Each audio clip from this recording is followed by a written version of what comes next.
Okay, excellent. That's a top recommendation.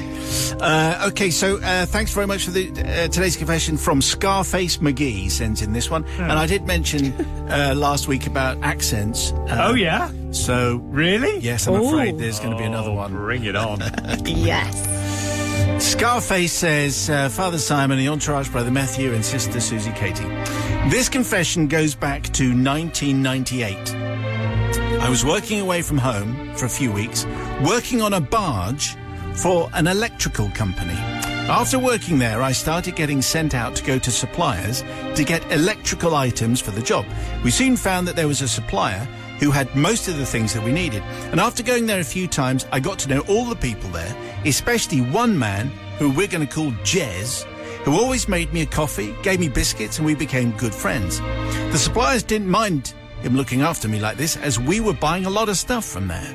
Jez told me that he had split from his wife for about a year, and his divorce had come through, so he joined a dating agency, which surprised me because he seemed a little bit too shy to go to a dating agency. He was a very gentle sort of guy, very sensitive too.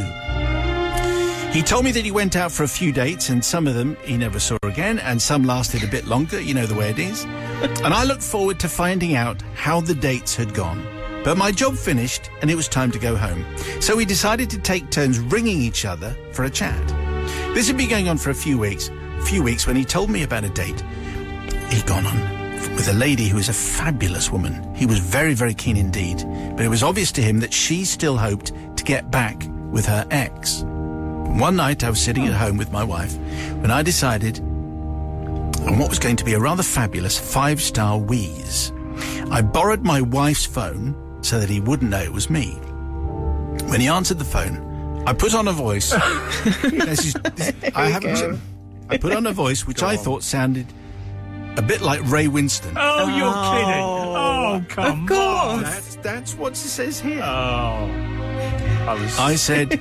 so hoping for Pontypridd. If he'd said...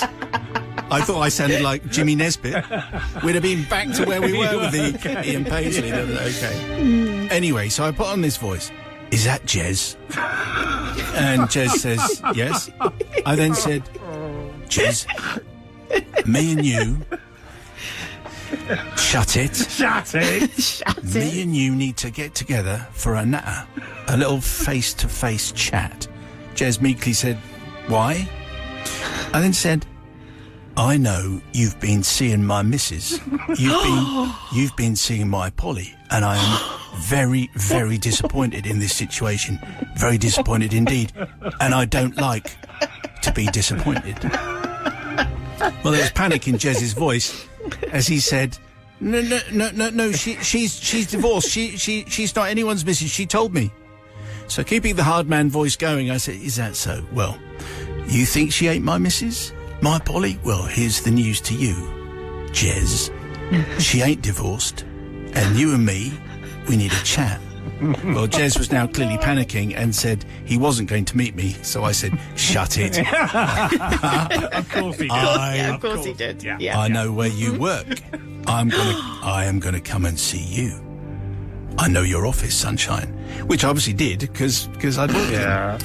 I told him the name of the company, I told him precisely everything, and I could hear the panic back in his voice, so I decided it was time to stop this nonsense and to tell him it was me. Yeah. Yes. You always need to know when a prank has gone too far and it's time to stop. This was the moment. But before I could say anything, the phone went dead. Oh. He'd hung up.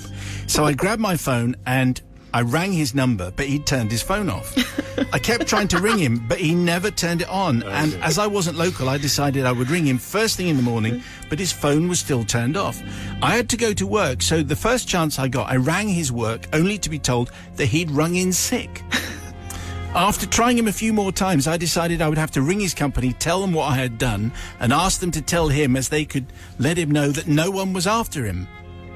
Over the next few weeks, I tried ringing, but at first it was turned off. Then I got a message that his number was no longer in use, and I don't think he ever got the message that I wasn't a thug, and that Polly's ex wasn't a thug either. Wow. I would like to say how sorry I am, and I tried ringing his company, but it just didn't work. I hope I didn't spoil a possible relationship. Oh. And if he hears this confession, I hope he'll forgive me, because it really wasn't meant to go that far. But before I could say I did, put a stop to it, he'd already hung up. Well, thank you, Scarface Mcgee, for that. Sister Susie, the voice of responsibility, live from the pub. Well, Scarface Mcgee, I just think it went a bit too far, didn't it? Jez was really nice to you. He got your cup of tea, he got your biscuits. You didn't have to do that. You said he was sensitive. I don't think it was very funny, and I'm not going to forgive you. I didn't think you would. Brother from another guy. I mean, it did go too far, this, didn't it? I'm pretty much, there's not a lot in this that is forgivable. You'd have to have the morals of a sewer rat not to give. Guilty as charged. I say we forgive, because, we've all, have we? Well, we've probably not ever done this. But, in a similar circumstance, maybe we would. Who knows? So I'm just going to forgive. Just to keep it going. You said guilty as charged, and then you said he's forgiven. Oh, that's me. Guilty as charged. Oh, I Morals see. of a sewer rat. Oh, I see what you're saying. That's right. Yeah.